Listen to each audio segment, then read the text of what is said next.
Hey, okay, I want to talk about planning, scheduling your week out when you're baking or cooking or just doing everything that you do as you work from home, especially if you're married or have children.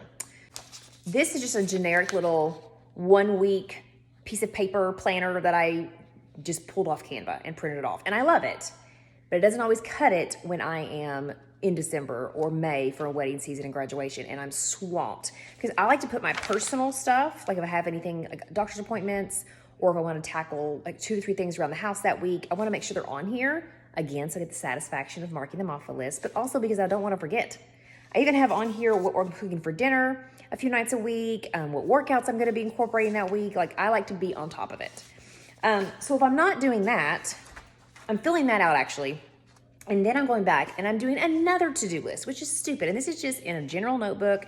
On this to-do list, I'm like, okay, what do I have to do on Wednesday? I have to package all the cookies. I have to arrange all the trays. I have to bake 1, 2, and 3 tiers for the wedding cake.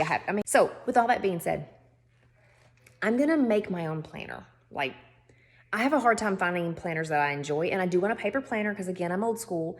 I would like to have something that I could have digitally and have on paper if I wanted to. I'm not really sure how that's going to work. But anyway, so one of my goals this year is to do that.